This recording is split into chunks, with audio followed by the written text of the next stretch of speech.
You're watching Co-op for Two, broadcasting live from Champaign, Illinois, Wednesday, October 26th, 2022 at around 11 p.m.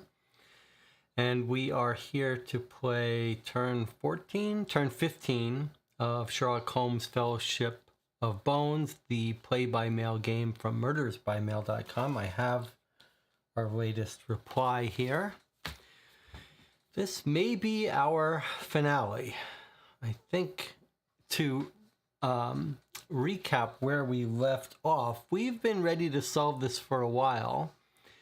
And on our last turn, which was over a week ago, we got a set of replies, most of which confirmed everything we've known. But we've been ready to solve it for a couple turns now. But we've had every time we get a reply, there's just one more thing in one of the replies that we feel obligated to visit. And in the last reply, we got a bunch of confirmations. We got some good confirmations about our primary suspect getting into a fight with our victim and throwing the first blow. So that was good. That confirms our theory about who it was that did it. But we went and visited Porky Shinwell, the underground criminal guy who runs the bar, who's in touch with the criminal world. And he said, well, you know, your victim owed quite a bit of money to a loan shark. And I, Wilkins and Co. down off Blackfriars Road. He was waist deep in with the loan shark named Nobby Wilkins, who runs a pawn shop. So we felt like, well, we can't not visit this loan shark. That's someone who has a motive. Sort of. Although if you owe someone money, you don't really have a great motive to kill them. But maybe if you take the bigger picture view, you have a motive to kill them to set an example so the other people that owe you pay up. So maybe you do. I would recommend at this point a movie called The Gambler with James Caan. If you haven't seen that, that's a pretty cool movie. Back in the 70s, I think, when they used to make interesting movies. Okay, so that's where we are. We're going to open this up. We'll see if we're ready to answer the questions. Anything else to catch up on before we get started? Obviously, if you haven't seen this, if this is the first video you're walking into, this is the not the right place to start. You should watch the previous episodes. I did just put up yesterday a video called Top 10 Longest Epic Detective Mystery Games. If you haven't seen that, sort of the top 10 of the games that we've played on the channel in the last 2 years. The longest mystery games. See if I missed anything there. Anything else to talk about? I'll remind you that we're going to play after tonight's game of Sherlock Holmes. We'll take a break, and then at 1 a.m. we'll come back and play the LA Noire play-by-mail case. Might be our finale there too. I do hope that this is it for this case. Jonathan was asking whether we need to have a separate session where we talk about the game. I do think we need to talk about these play-by-mail games and give our thoughts on them. I'm not sure if that's best done as a separate review, as a separate video, or if we should just chat at the end of this one. I guess we'll decide as we come to it. 2 more reminders. This weekend on Friday, that will be in 2 days, we'll be playing The Body Farm by Deadbolt Mystery Society. You can see it over there. We were very pleasantly surprised with The Cabin from Deadbolt Mystery Society, which is our first game from them. And keeping with our Halloween theme of creepy, scary, supernatural adult stuff, we're going to get in the body farm, which looks to be quite adult and scary. And it'll be interesting to see how a newer Deadbolt Society game stacks up. That's also a good time to mention that I just got an email from them listing some of the games for sale. And I think it's very common for these subscription services to have sales, but it may be that Deadbolt Mystery Society is your really best bet for purchasing some fairly cheap, good quality puzzle games with an adult theme, if you like this adult theme of killers and stuff, because quite a few of the games on sale now are on sale for $10, including the new version of The Cabin, which we thought was very good. So if you haven't watched our playthrough of The Cabin and you're sort of interested in these scary adult puzzle and cipher games, you might want to visit them and check that out. And I think you could almost say that the way to buy games from this company is to just wait for them to come on sale and buy the ones that are $10. That's a very good bargain price for the good ones, at least. We'll see how good the others are. What else? And then on November 2nd, I'll be doing a live channel Q&A. I welcome you to come by for that. All right. Shall we get started here? Is the channel, anyone up to anything interesting in the channel? I saw that Paul Grogan from Gaming Rules had a little Q&A, and he's got, hundreds of people talking, but he had a very nice display of the YouTube comments as he was talking in a very slick little sidebar with good bordering and everything, and I have to figure out how he's doing that. I mean, our YouTube here on the split on the side screen is reasonable, but it's not as slick as his looked, so I have to look into that. But anyone else up to anything interesting before we get started here? All right, let's remember where did we send people? I know we sent someone to the pawn shop. Surely it was Wiggins. Yes, he went to the pawn shop. But where did we send the other people? Okay, we sent, I remember now. All right, let's take a look. We sent Wiggins to the pawn shop where the loan shark was. We sent Watson to Mycroft just to have some fun and talk to Mycroft Holmes, Sherlock's brother. And at the time we were thinking, okay, it would be fun, let's send Miss Hudson. But then I was thinking, well, Mycroft hangs out at the Diogenes Club, and I think that's a men's only club. So sending Hudson there might not have been wouldn't be so smart. So we sent Watson there, and then we sent Miss Hudson to the base address of the Burlington house, which I've been curious about this whole time. Like, we've got the rooms, each has its own address. So I thought surely that's the places you're supposed to go. But what happens if you go to the base address listed on the front cover? And I was just curious about that. So that's where we sent Hudson, and I want to remember to mark from last term that we did send someone to the president's office. Okay, so that's where we sent people. The only place we really wanted to get the answer about was Wiggins. But all right, let's see what Watson found talking to Mycroft.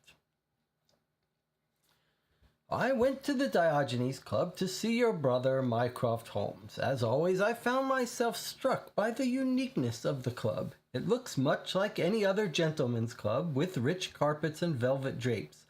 But the prohibition on speaking while in the common areas always gives me pause. No matter how many times I've been there, it never ceases to unnerve me. Fortunately, with the assistance of a scrap of paper and some embarrassing pantomime, I was able to convey that I was there to see Mycroft. He was in his own private sitting room with the sideboard loaded with pastries and sweets.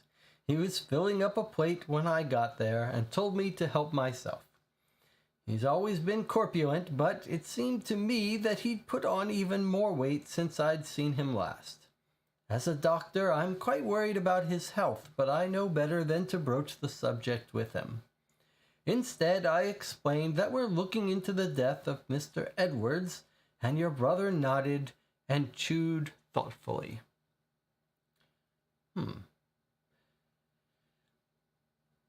Mr. Edwards was known to me peripherally, as are any figures of passing notoriety whose temporary fame puts them in contact, however fleetingly, with members of the royal family. To wit, Mr. Edwards attended one formal ball at Buckingham Palace 3 years ago. I'm not aware that he ever returned. Do you know if he met the Queen? Oh, I doubt it, but it is certainly possible.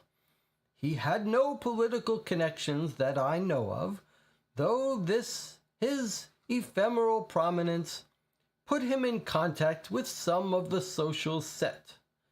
If you're interested in his socializing with actors, artists, and the more gadfly echelons of the nobility, I suggest you look in on Bernard Kurtz at the Pall Mall Gazette. He makes such trivialities his business. If you don't know much about Mr. Edwards, what about the Royal Society? As my specialty is politics and international affairs, I know of them only what pertains to those areas. Oh, of course I've heard about the recent thefts at Burlington House, as I'm sure you have. Lord Kelvin has worked hard to keep those out of the newspapers.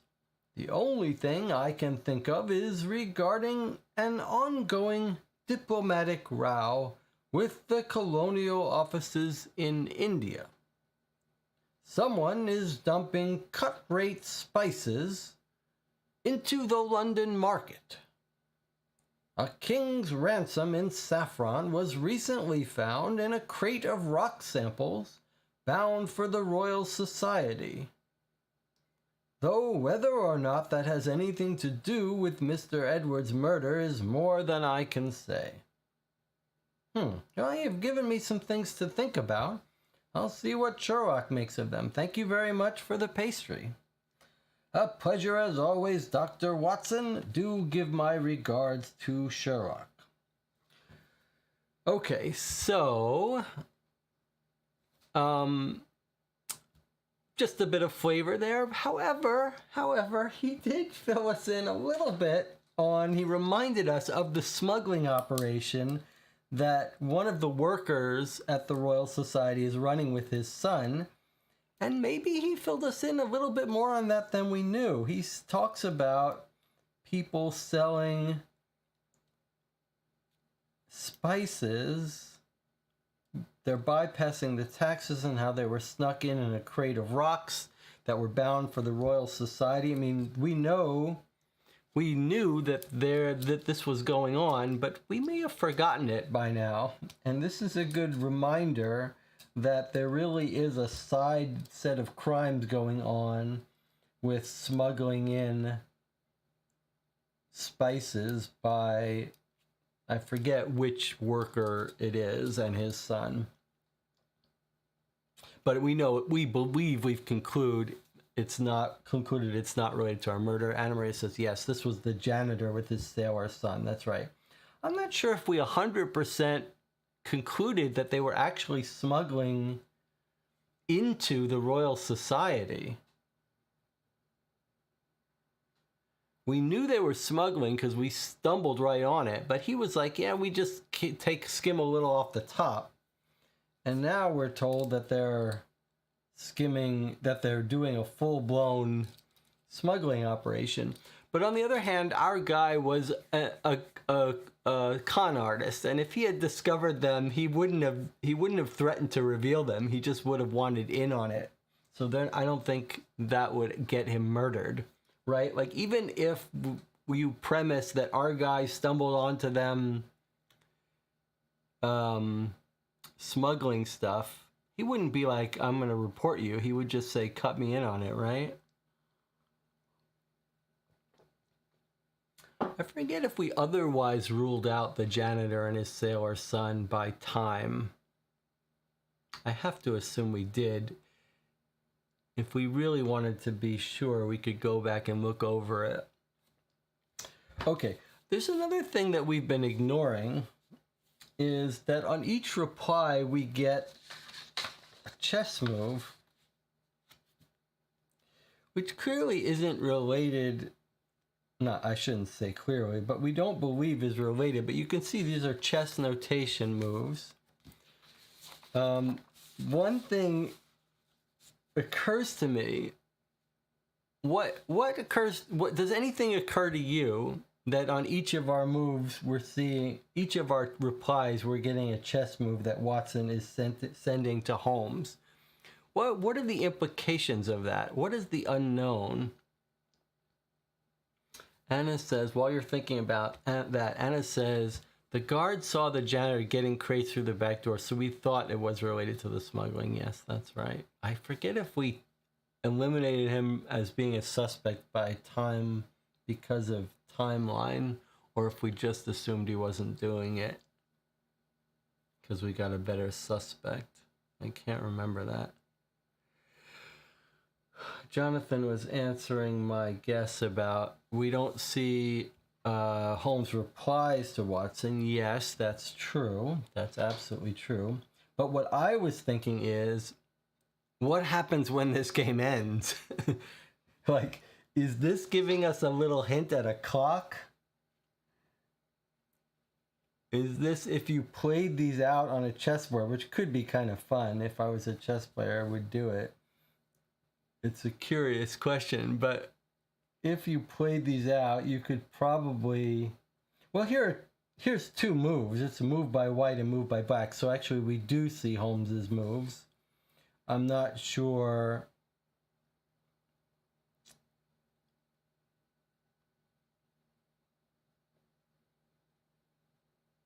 I'm not sure which one, who's playing what, but I guess you might assume that Watson is playing black.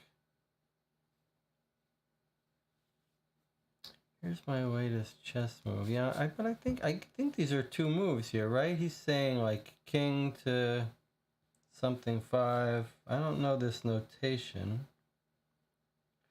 But I was wondering what happens when this game ends. Is it telling us, is it giving us a little hint at like you have until the chess game ends?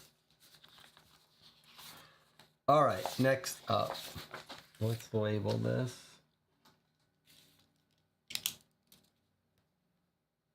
All right, here's the reply we've been waiting for. This is going to determine whether we're ready to end this game now or not. Surely, yes. Wilkins and Company Pawnbrokers is a little shop off Blackfriars Road. It's crammed full of people's treasures with a bit of slant towards violins and such. Nobby Wilkins has a reputation as an honest pawnbroker and a ruthless loan shark. Half the neighborhood is into him for a few quid, but I'd always been warned not to get in too deep to him. You don't want to be the one he makes an example of. That's what we were saying. Is that old Bill Wiggins? My, how you've grown. Oh, Mr. Wilkins, a pleasure. Tell me you're not in such dire straits as to need a loan from the likes of me. I'd heard you were working for Sherlock Holmes full time now. Indeed I am, Mr. Wilkins. It's as such that I've come to ask you a few questions, if you can spare me the time. Wilkins glowered at me. You know I can't discuss my clients. It's bad for business. Even them as have already died? I said. Mr. Holmes and I are looking into the death of Warren Edwards. I know he's been living beyond his means, and I thought he might have come to you to tide him over.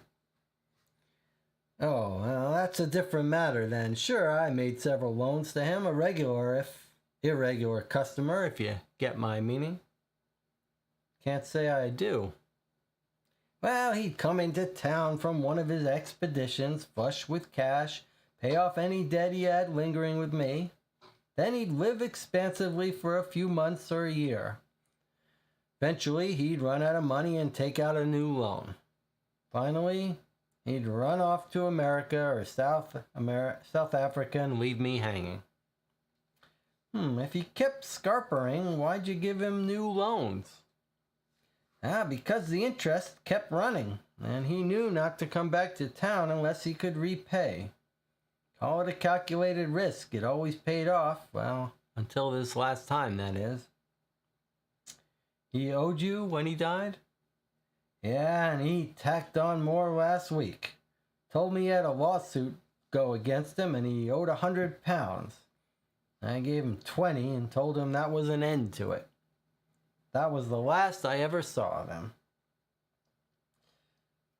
Do you know who brought the lawsuit against him? He didn't say and I didn't ask. Right you are, top of your time, Mr. Wilkins. Okay, so that's it. It's wrapped up. Not only is this guy like he's just a businessman. He didn't murder him. He was taking a calculated risk, but he's also pointing us to the lawsuit guy and even saying our guy needed 100, but he could only get 20. So I think maybe even with this $100 he owed, I don't think he paid the $100 to our primary suspect. I think he told him, I don't got it. So I think that means we're going to be ready to solve this, but we've got one more reply to read. Here's Miss Hudson. Burlington House is a splendid old manor with an ornate archway leading into a cobbled courtyard. Statues of what I must assume are scientific luminaries line the outer walls. On the right side of the courtyard is the entrance to the Royal Society. A footman greeted me at the door. Good afternoon, ma'am. Are you here to meet with a fellow of the society? Oh, not at the moment, dear. I'm Miss Hudson and I work for Sherlock Holmes. I'm here about the murder investigation. Of course, ma'am. We were told to expect you. I'm afraid the butler, Mr. Monroe, is otherwise engaged at the moment, but I would be happy to give you a tour of the building. Oh, yes, that would be splendid. He ushered me into the atrium, which was marble floored and rather given to echoes. In pride of place, at the center of the room was a glass case holding an enormous silver-gilt ceremonial mace. It was close to 5 feet long and carved all over with little leaves. The footman, who introduced himself as Mr. Bangs, kept up a lively chatter as he showed me about. The Royal Society shares Burlington House with several other learned societies. There's the Geological Society, the Chemical Society, the Linnean Society.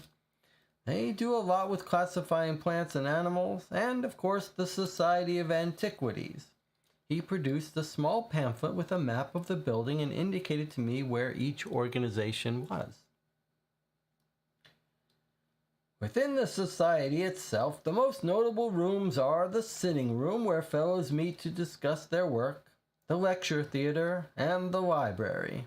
Our librarian, Mr. Keith, is a wealth of information, and I'm given to understand that he saw the crime scene not long after the event itself. And of course, if you wish to speak with Lord Kelvin or Mr. Lawson, you can find them in the President's office and Secretary's office, respectively. They have both made it clear that they will make themselves available as much as duty allows. If you wish to speak to a particular member of the staff, I must recommend that you seek them out at their private residences. Mr. Monroe wishes for us to be of service to this investigation, but he's also rather strict about us seeing to our duties. Mr. Hodgson, in particular, has been given a few days off to recuperate from the shock of finding the body. And what about you, dear? Did you see anything notable the night of the murder? I'm afraid I was not working that day, so I know only what I've heard from others. Well, what about the crime scene itself? Here, let me mark it for you on your map. He drew an arrow pointing to a room in the basement and wrote a large C1 next to it.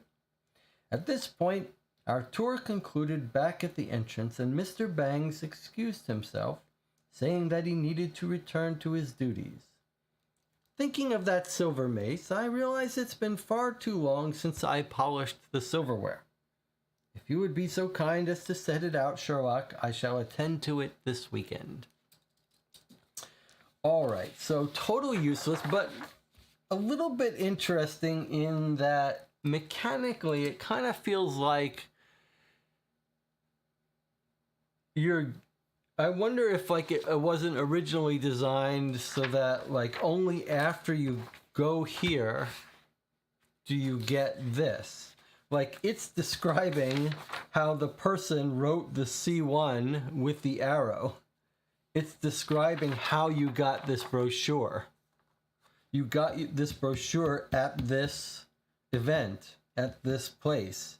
He gives you this, he draws an arrow, he labels it C1, scene of the crime. So it almost feels like maybe originally you didn't get this, but you only got this when you went to this place. Interesting idea. All right, well, since we've gotten nothing new and we have nothing really outstanding left to do, I think that means it's time to solve the case.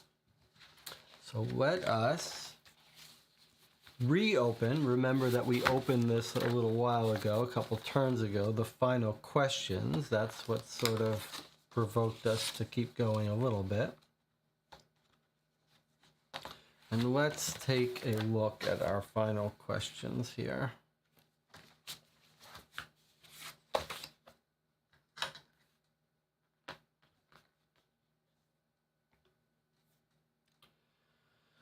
All right. So, who killed Warren Edwards? These are our primary questions. And we believe it was Richard Davidson, the chemist who invested in Warren Edwards' schemes, was ripped off, scammed, filed a lawsuit, eventually won, but only won £100, £100, which he was very angry about. And now it looks like maybe he wasn't even paid that £100. We know the two of them got into a fight, with Richard Davidson being the one who threw the first blow.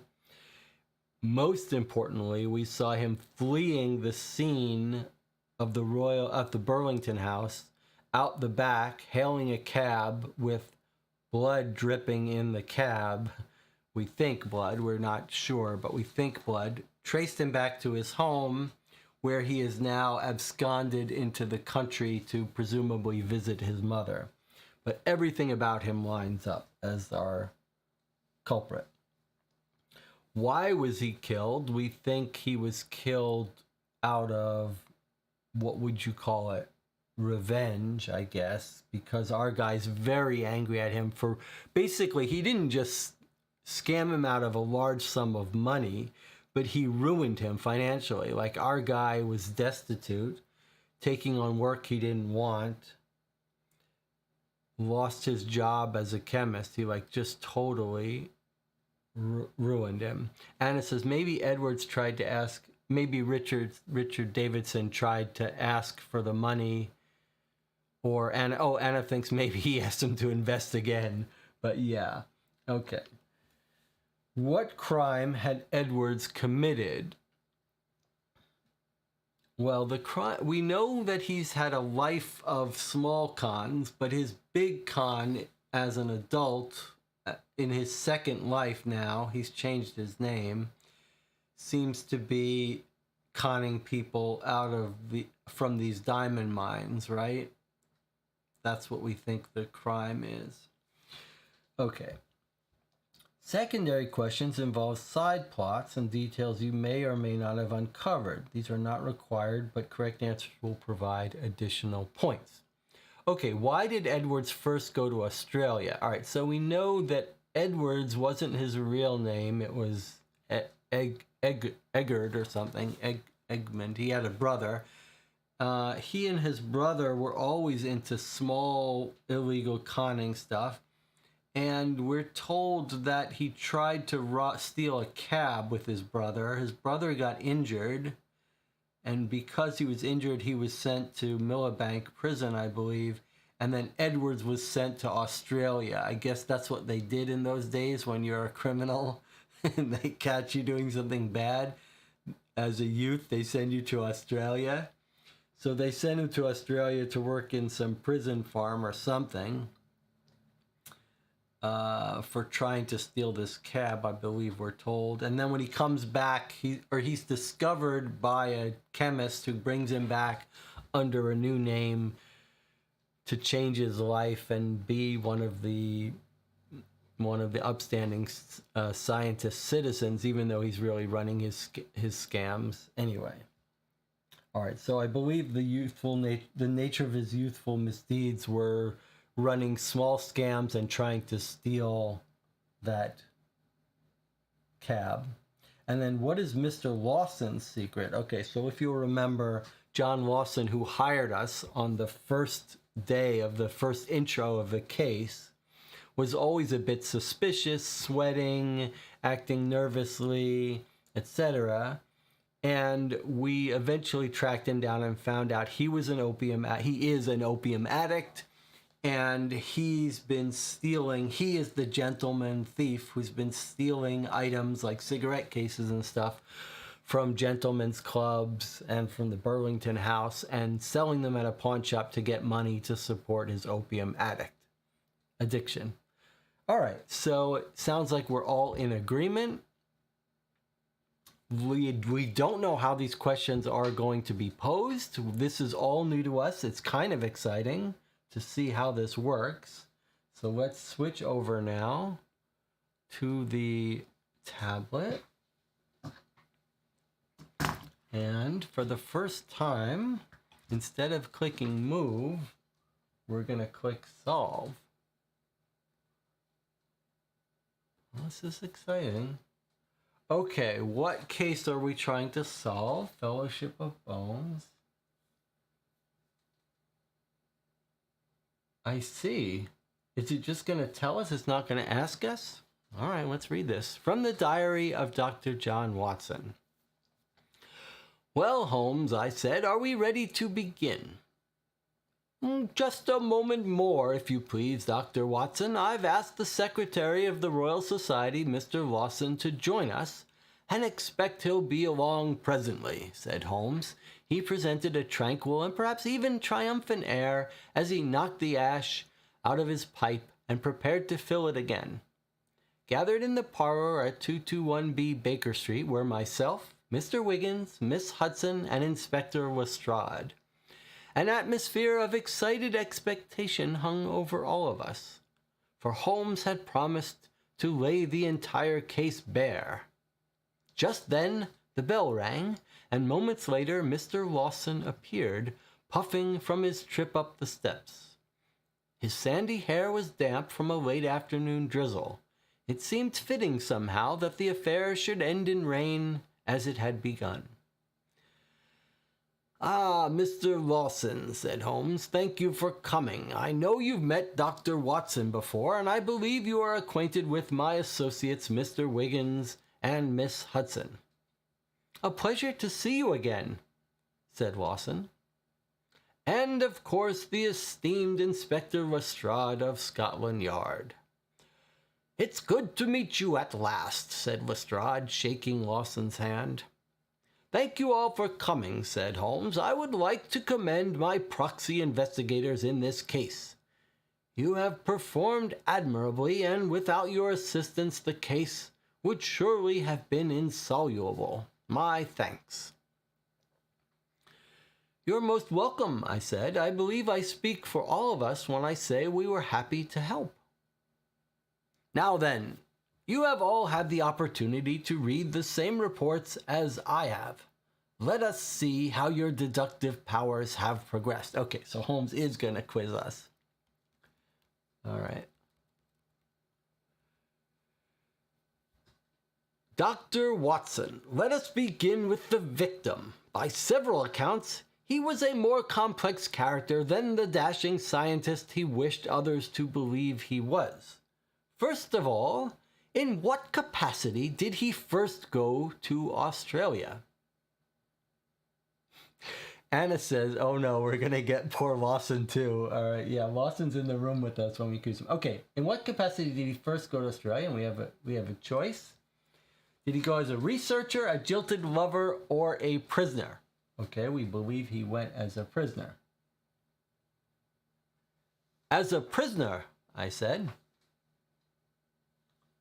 Holmes nodded approvingly. Well done, Doctor. Edwards arrived in Australia in the hold of a prison ship. Whatever he wanted people to believe, in fact, he was transported for his youthful indiscretions.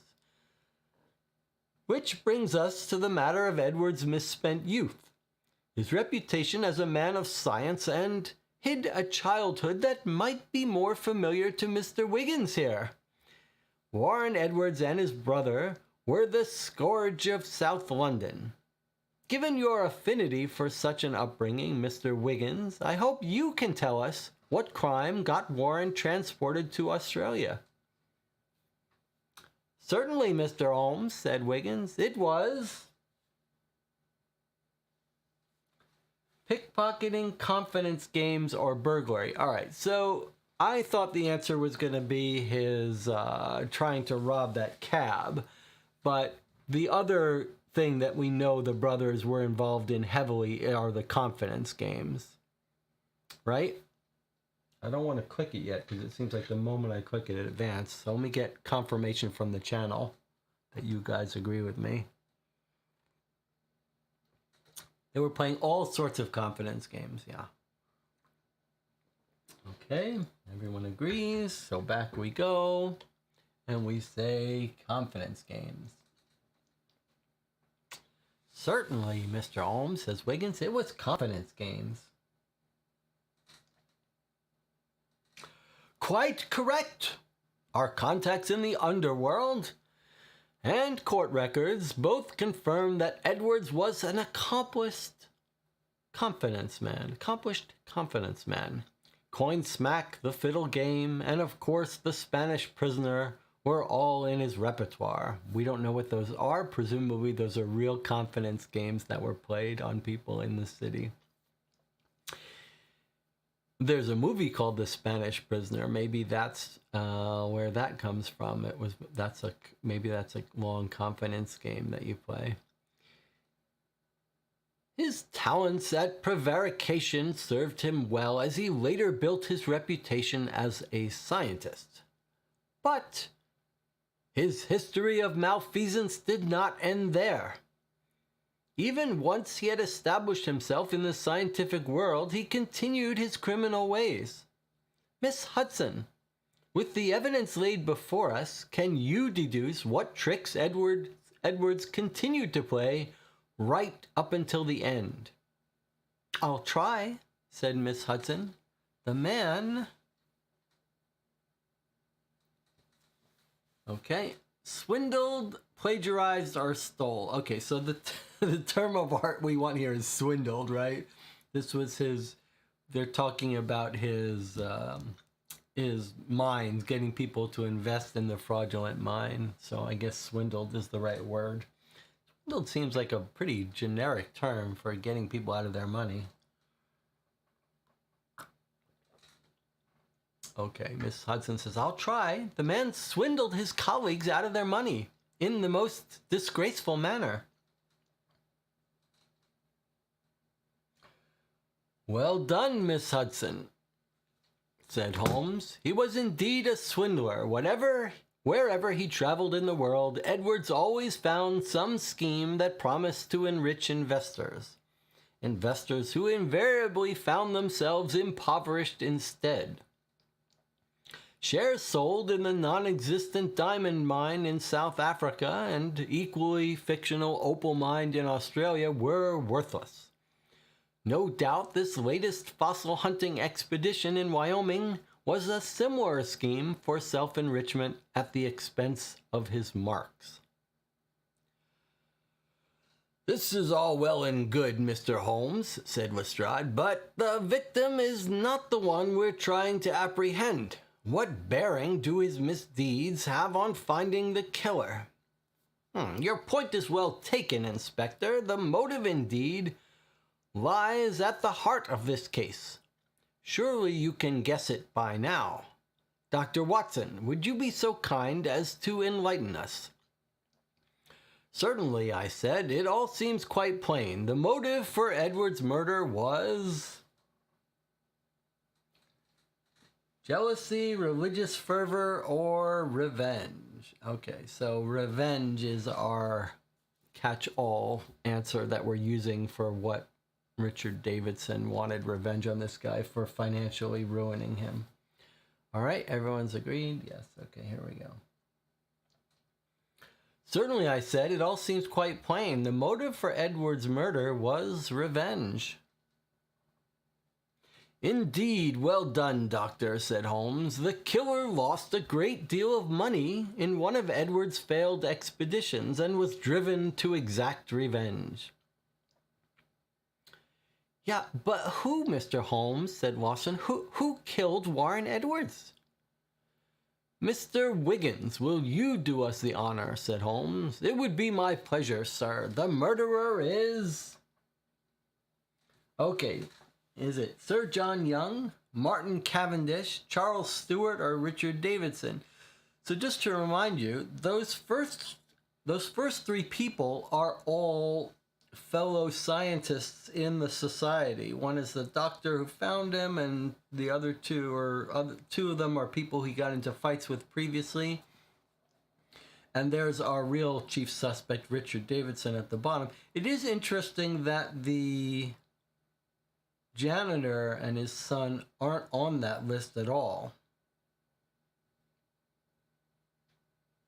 All right, here we go. The murderer is Richard Davidson. "It would be my pleasure, sir. The murderer is Richard Davidson. He sank what remained of his family's fortune into Edward's opal mine, and when the scheme failed, he became destitute. He went from being a promising chemist to a librarian's assistant, and his rage at such a fall drove him to murder." "Well done, Mr. Wiggins," said Holmes. "Richard Davidson was indeed the killer. I shall dispatch some officers to his home immediately to arrest him." "Oh, you'll not find him at home," said Holmes. "I suspect he's gone to ground in one of the boarding houses near his flat. I suggest you begin your search there. I wonder if we could have found sight of him if we had checked the boarding houses near his house. We sort of considered that at a time.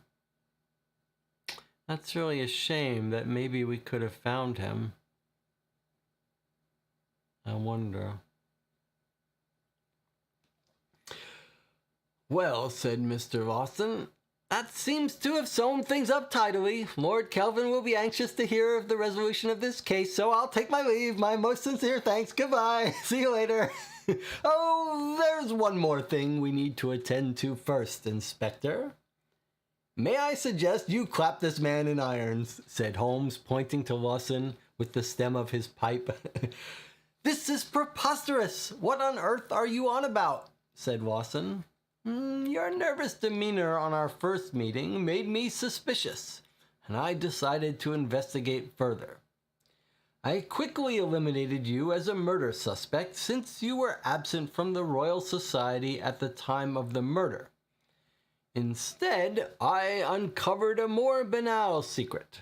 Miss Hudson, would you care to guess?" "I'll do my best, Mr. Holmes. I believe Mr. Lawson is..." Well, we know the answer here is opium. "I'll do my best, Mr. Holmes. I believe Mr. Lawson is addicted to opium."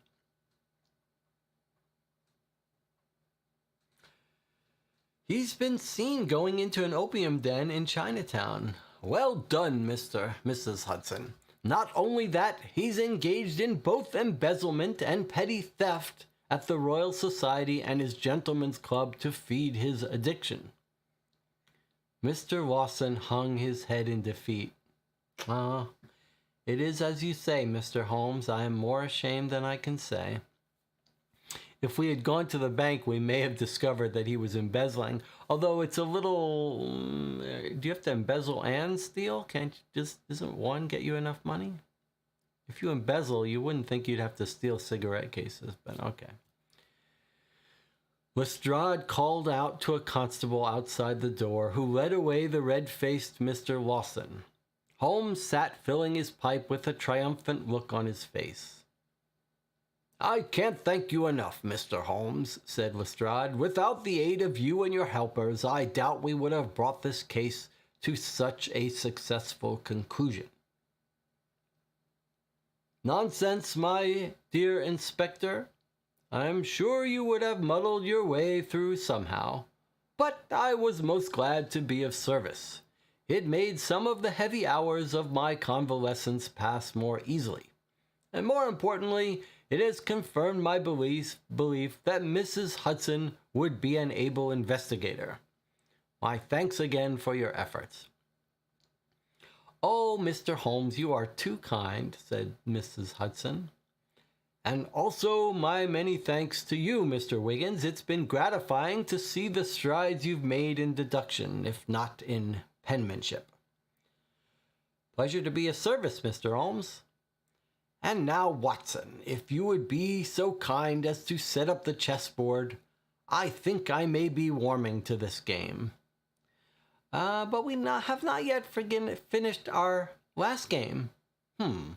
How forgetful of me. Bishop to e7, checkmate." With a cry of astonishment, I sprang to the chessboard and surveyed the pieces. "Blast," I muttered quietly. Holmes lit his pipe and smiled gently as I set up the pieces for a new game. End. And then we can click finish. Dear Jesse and everyone else, here you did it. You completed the case with flying colors. You scored 200 points out of a possible 200. Your patience and effort have been awesome. Thank you for trying this game. We will follow up shortly with a survey to get your thoughts. Jason, Jeff, and Scott. Okay, well, we don't know who Jason, Jeff, and Scott are, but presumably the authors of this case. Okay, and there we have it. So let me just catch up on the chat here. Anna says, "This type of solution is very good with suspense, like in the good Australian game in the 20s. Yes, it did feel a lot like Razorhurst in terms of there being it's almost like a choose your own adventure story, but there's only when you get it tells you the right answers, but pauses as it's giving you the epilogue to let you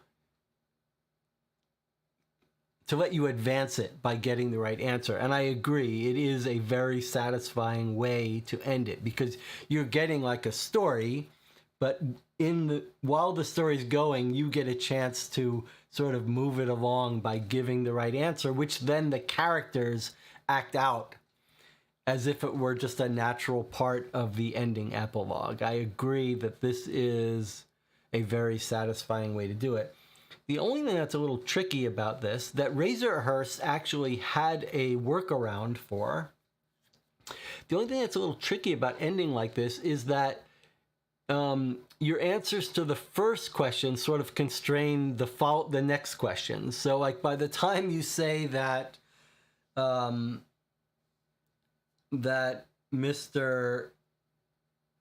Edwards was a criminal, then you've sort of narrowed it down to who was killing him and why. And by the time you say that this guy killed him, or that he was a criminal, then you've narrowed down the answers to the next question. Razorhurst solved that by asking you to, right at the beginning, I think it was, place like a bet. Like right at the beginning, first you answer a question that is the end question. First, Razorhurst asked you to write down who you thought was the killer. Then you went through this epilogue, and then the last question of that was like, who's the killer? So you got rewarded for knowing it ahead of time, and then you got a smaller reward if you only realized it after proceeding through the previous questions. But I do agree with you guys that this is a much more enjoyable way to end it than just sort of like the traditional Sherlock Holmes, here are the answers, give yourself 10 points for knowing this, 10 points for knowing that. So what should we do? Shall we have a separate discussion of this? Maybe we should just discuss it now. We've got an hour until our next game. I think maybe it's appropriate to talk about our thoughts about this now.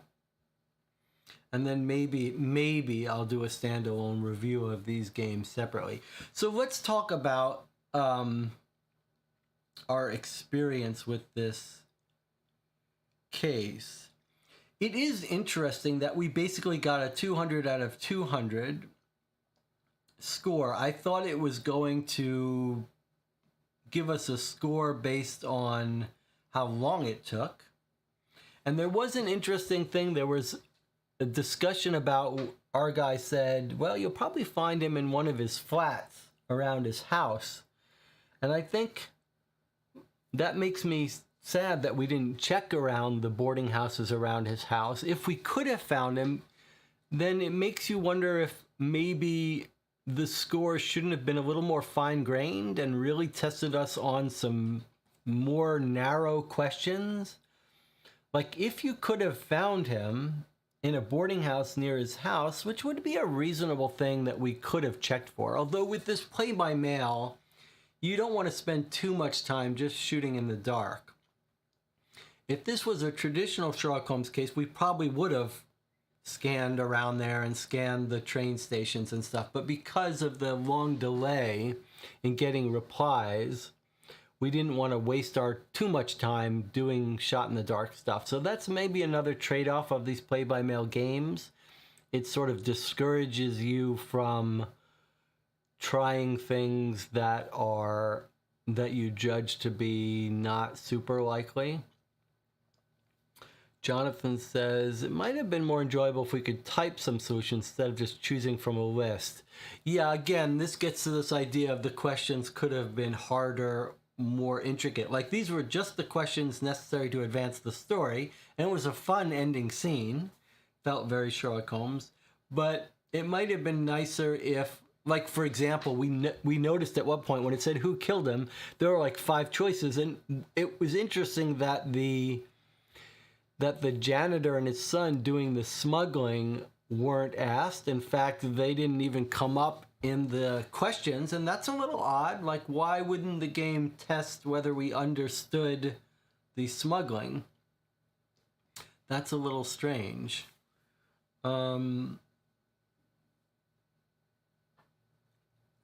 Now, so it took us 14 turns, right? And at best, you could do those once per week. So about 4 months to play. And I think, we can talk a little bit about a total experience of this play-by-mail game. There are parts of this that I find very intriguing, this play-by-mail format. Maybe we'll start with what Jonathan says right here. We never saw any evidence that the killer was trying to thwart us or anyone falling in love, etc. Yes, because the game says, promises on the website and in the rules, what the game says is, always remember, the killer is actively trying to thwart your investigation. Your choices can affect outcomes for characters surrounding the case with legal, romantic, or even mortal consequences. Okay, so we saw 0 evidence of any of that. It didn't appear like the game was having any reaction to anything we did. In fact, you would go further and say that it didn't even appear like there was any sense of going to a place that the people there or the response was in any way based on where we had gone previous. So we never went to a place and he said, well, like our guy Wiggins didn't say, well, I've already visited the wife, so I know so-and-so, or or someone having already interviewed one person, when they go to the next person, them saying, well, this person said this, do you know anything about that? Like, it was pure Sherlock Holmes consulting detective, as if all the replies were written, other than the fact that the responses were different for depending on what character, and I will talk about that more. Jonathan says, Anna had a good point. Anna says, it was an interesting experiment working on a case for months. As we said before, it would be better if things happened between the letters, newspaper clipping, notes, etc. Right. So that's the other thing. All right. So we've talked about the fact that the game sort of promised us that our actions could have effects and that the killer behind the scene would be doing things. We saw no evidence of that at all, not even a little bit. No evidence that the game was using what we had previously done to change their response. The other thing that felt like this format could do and completely failed to do was to have events happen during the progress of the game. That's what Anna was saying. And another thing that we sort of touched on our very last turn was that on every turn we got one of these double-sized replies. We always got this exact same format. It was always exactly one page for one person, one page for Watson, one page for Wiggins, one page for Miss Hudson. We never got any evidence of any form in these letters other than their replies.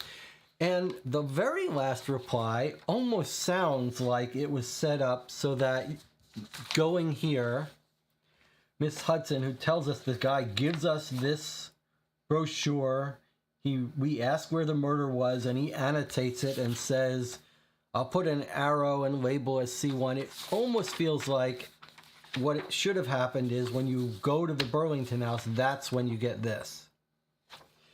And I think that's an area that this game really could have leaned into and would have been fun. It's sort of the same fun of opening, you get in the box some hidden envelopes and you're told when to open them up. That's very fun to have that suspense.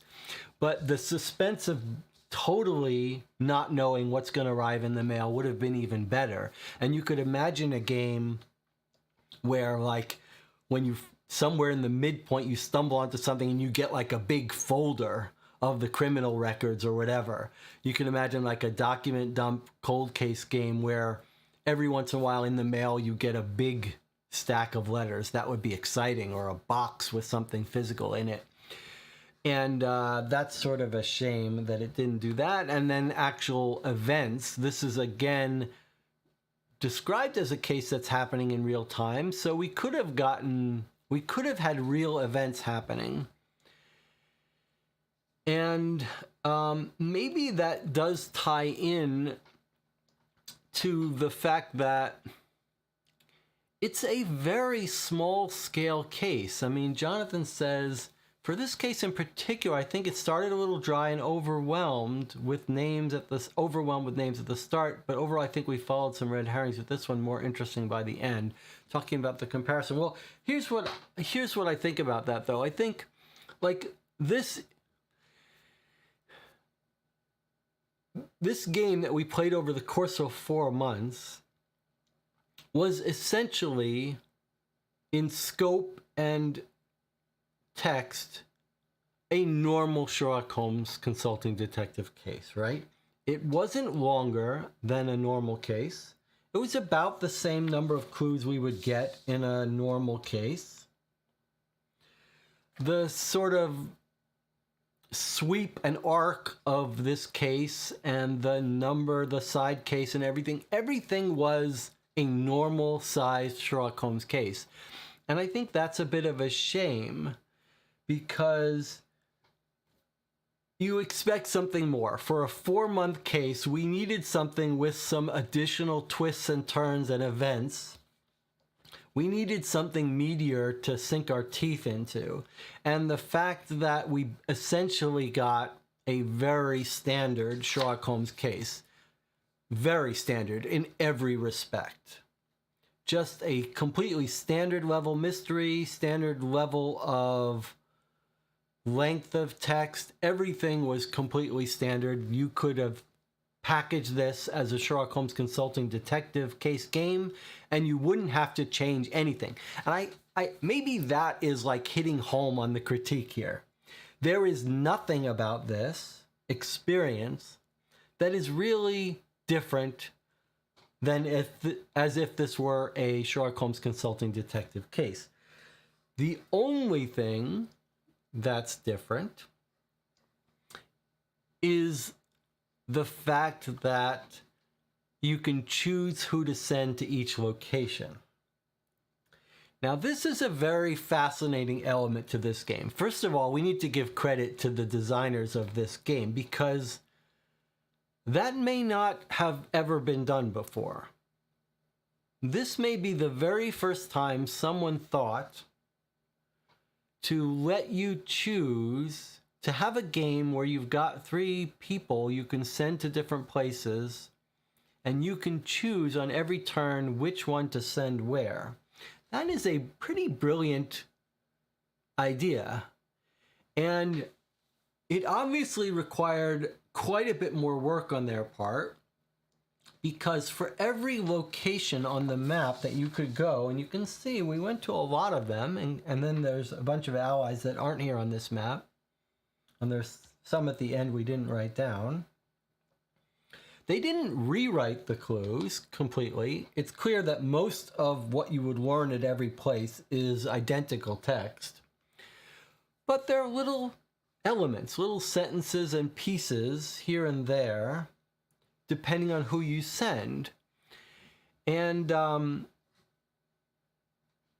when we play it, we fully bought into that psychological question of trying to figure out the right person to send to each place, under the assumption that it's not just the wording of the text that would be different, but maybe that if you send the right person to the right place, they get a little bit more information.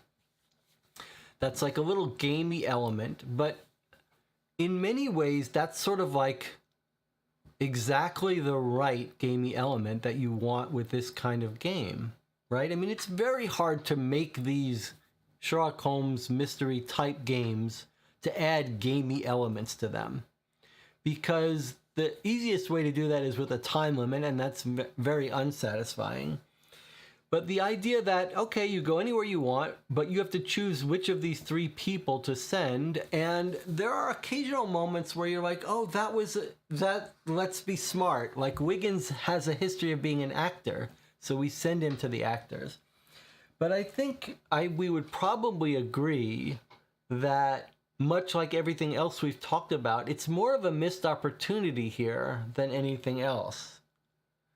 It's very hard. We had like maybe 1 or 2 places where we thought, oh, we sent the wrong person. But very minimal impact. But I don't know if it might be risky to do it. It's hard to do it in a way that it did have a big impact, because then you risk people not getting good information that they needed to. But I did really appreciate that. I appreciated it because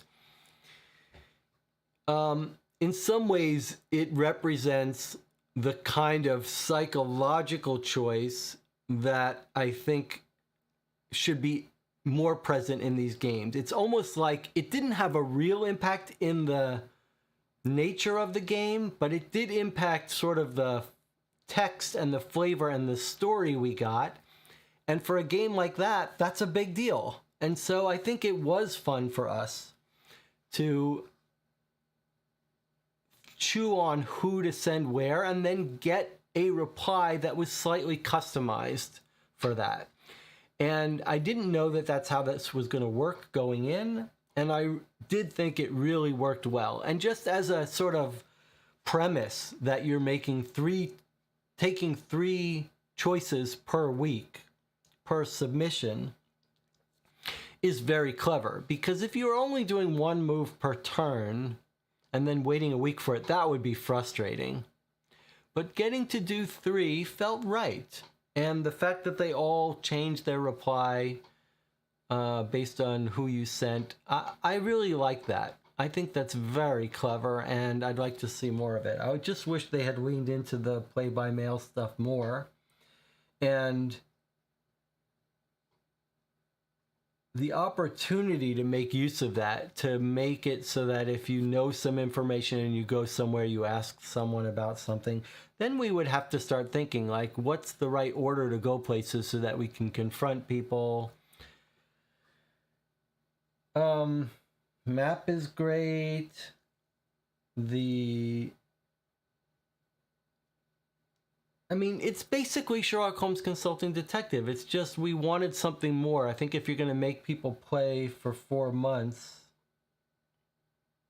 you need to have some more excitement coming between sessions, some suspense, some thought that there's going to be things happening in this world while you're waiting. And we never really got that impression. Matt says, I wonder how much the replies really differed, if there's some actual consequence for sending the wrong person.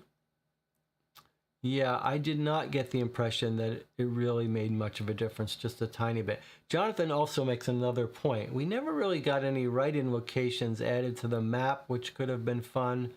These are all great points. Like, the opportunity to do some clever, surprising things was missing. You could imagine that you could get a reply that added a new area of a map, a new smaller map of the outskirts of London in a new neighborhood, or documents.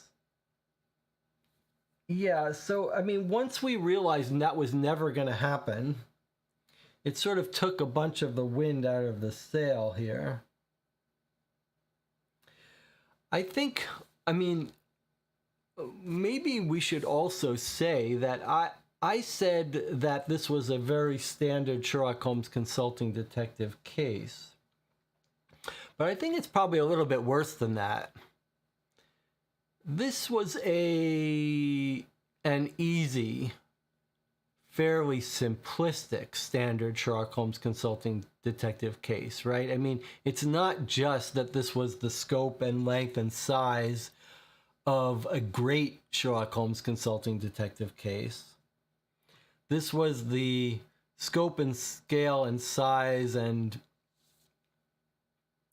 puzzle of the easier, more simplistic, less entertaining Sherlock Holmes Consulting Detective cases. Right from the start, we were sort of not very interested in these characters. Like, this Royal Society, one guy hit another one over the head and killed him. It was pretty boring. And we this case more than the LA one, we had loose ends to track down. It took us a while to understand it. I guess in the course of 4 months, you forget that we did spend a good chunk of time in the beginning where we weren't sure what was happening or who could have done it. We had candidates. We had multiple candidates early on, but it was fairly easy to catch the person who went out the back, trace them to their home. We knew who that person was. So we had a very good candidate right early on, although it took us a while to get it. But it does feel like this was just, maybe another way to say it is this. Our pace and arc for this game was, this game took us a little while, and then we figured out who we thought did it, and then everything just confirmed that. And then 2 months ago, we had settled. And then we spent 2 months riding it out, just getting confirmation of our theory. The LA Noire case is even worse in that respect. But at least with the LA Noire case, the characters and world was more compelling. This feels like maybe the least compelling of most of the Sherlock Holmes Consulting Detective cases I can think of. For some reason, we didn't visit fascinating places. I mean, the Burlington house was cool. It was cool to have this extra place where we went and have rooms that we could go to. I really did like that. But other than that, we didn't really travel to fascinating places in London that I can remember. Writing was good, right? The general dialogue and writing was well done. But it was basically a matter of stumbling onto the trail of the killer, and then we just got little pieces of information that confirmed our theories. We never had bottlenecks where we were stuck. We never had a set of facts that didn't make sense to us, that we really chewed over alternate theories. We never had aha moments. It was just more of a matter of, well, we've got a bunch of suspects. Let's just run down the leads. The one maybe fun part was when we found that the answer to why John Lawson was acting so nervous. That was the one kind of fun part where we connected him with the gentleman thief mini case. There was also the sort of red herring of the boxes being knocked over. That was a little unsatisfying that we didn't get we never really got a wrap up to the actual scene of the crime, what happened. It might be nice if we could confront Richard Davidson and him tell us what really happened. It would be nice to know what really happened down in that basement room that led to his death. It's a little weird that we didn't get that, don't you think? Like, that scene of that murder, we were never sure whether did he mean to murder him right from the start? Did it just happen when they got into a fight? It's a little odd that we didn't get a resolution to that. So I guess my summary is that I like this idea of play-by-mail. I like the sending 3 people and deciding who to send. I'm very intrigued by this system. I still think there's real promise to it. But I don't quite think that this case did it justice. And I think the way to fix it would be a larger scale case that's I just did this video of long epic games. Like, it needs a longer, bigger, more epic actual case. There needs to be events that are happening so you feel like things are happening in real time, and then you need to get surprises in the mail of different forms. All right, any other final thoughts on this before we take our little bit of break? John says, also didn't really have side cases. Well, it had the one side case, right? It had the one side case, which was in some ways the most enjoyable part of this case to me. But not much. And we all liked the format of the epilogue and the way it interweaved questions, but I think we also all agree that those questions could have been more fine-grained, more difficult, and I'm surprised that it didn't score us on the number of turns, etc. So that was all a little weird. Jonathan says the newspaper was also underused. I would agree with that.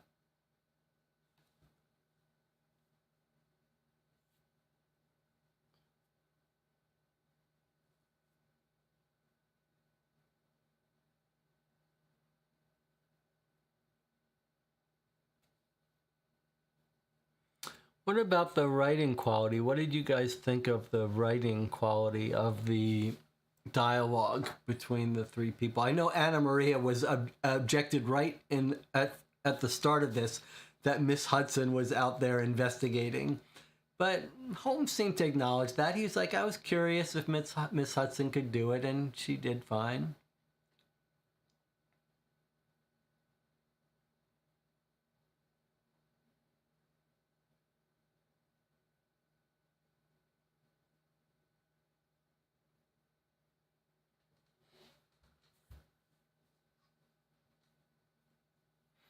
you could see how if you leaned into everything that this game promised, you could have something pretty special. Like if you imagine you're tracking a killer on the streets and then he was taunting you, so you occasionally got a letter from the killer. There had to be, like, we had never had any question that every reply was going to be the exact same format from the same three people. And you don't, they do lots of studies with rats getting rewarded or slot machine. And when the brain doesn't know exactly what to expect, all the dopamine signals start going crazy and you start to get addicted to it. And it didn't have to have that much, but if we at least had the thought that occasionally we were going to get something unusual in the mail, that would have gone a long way. Or occasionally we were going to do something that was going to have some ramification, that would have gone a long way. Matt says, I thought the writing was fair. Everything just seemed a little bland. Yeah, I would agree with that. Anna says, I like the writing. Wiggins was fun. Sometimes Miss Hudson too. Solid, but not a super interesting plot. I agree with all of these things.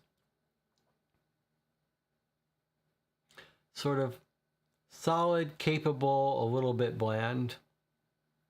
John says, could be a good beginner mystery game experience. I think I would have a hard time recommending this to someone. I do think it's a unique experience,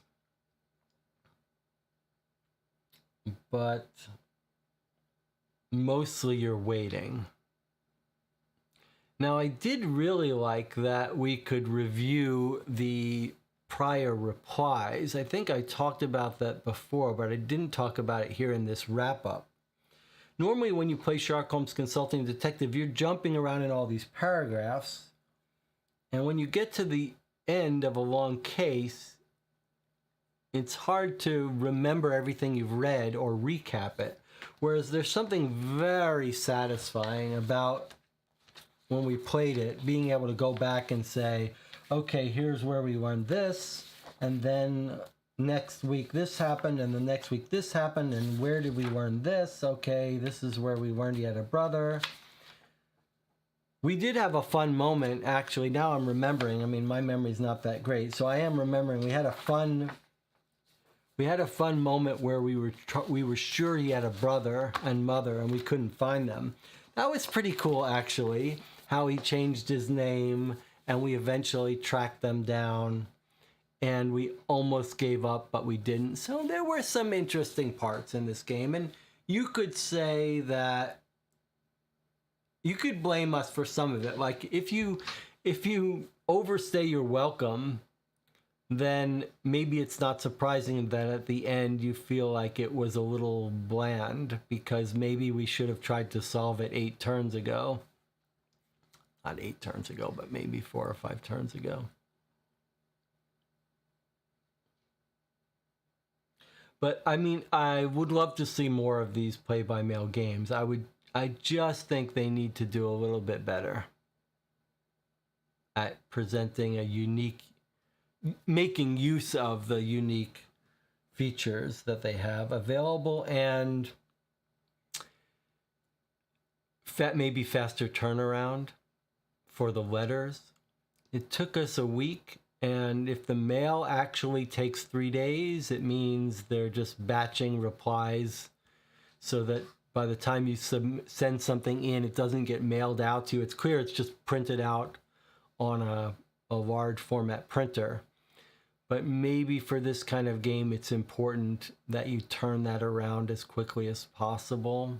I think that hurt a little bit. There were times when we had to wait 10 days or more for a reply. That hurt a little bit.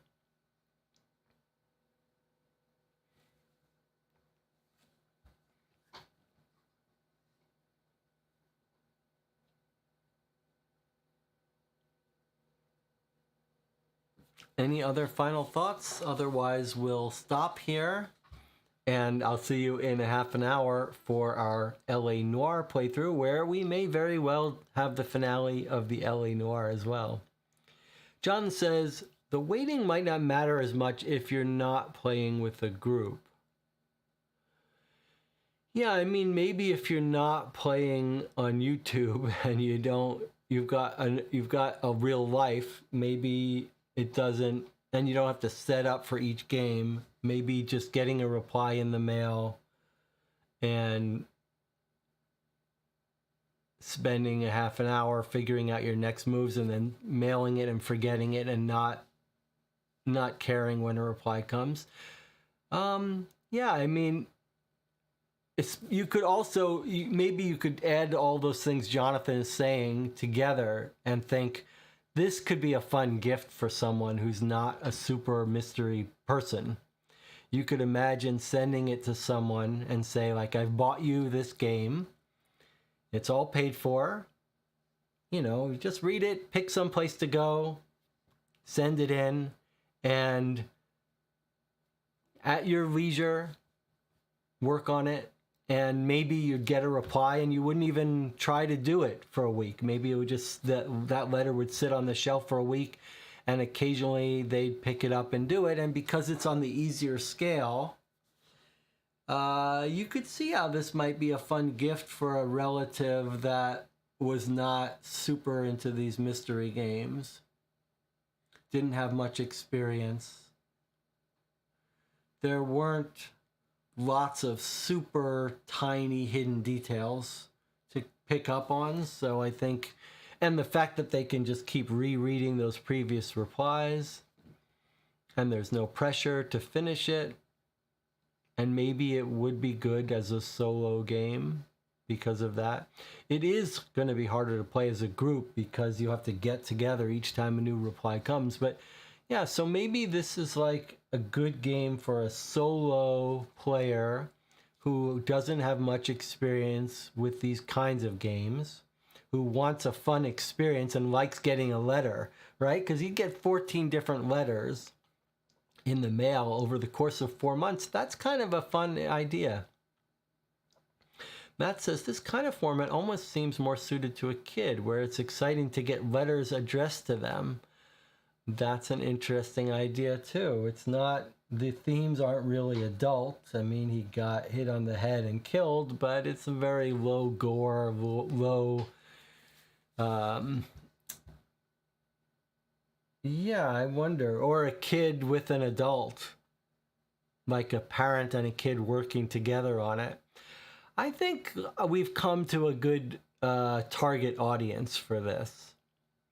It's more of a novelty experience, prolonged, relaxed novelty experience for someone who's not super experienced in these kinds of games, who will get more of a kick out of this idea of getting a new letter in the mail every couple weeks, and is not going to compare it with Sherlock Holmes Consulting Detective because they've never played Sherlock Holmes Consulting Detective. I like it. I think Matt's idea is good too. The idea of a kid, a kid getting letters addressed to him sounds like a fun idea. Now, this gets back in a way to our idea of missed opportunities. One, you could imagine that the game could ask you your name, ask some things about you, and then tailor the replies for that, right? Like, instead of them writing to Holmes, maybe they could write to you. So like if you were giving this as a gift to someone, especially a kid, maybe when you did it, you put your name, you put your address, your city, your country, some little hobbies you have, and then you sprinkle in with these replies references to some of that stuff, maybe the name of your dog, whatever, and have the writers writing to you make occasional references to that. You've got opportunities with this format to customize replies and to change replies based on things that the players did, and that has to be leaned into to make this more successful. All right, we should probably wrap it up here. We can talk, if we finish the LA Noire case, we'll be talking a little bit about some of this stuff again at the end of that. So let's end here. It was an experience. It was a unique experience. Very interesting. I'll see you in a half hour when we play our LA Noire, Hollywood in Bloom, or Bloom of Hollywood. And maybe we'll be finishing that case too. I'll see you then.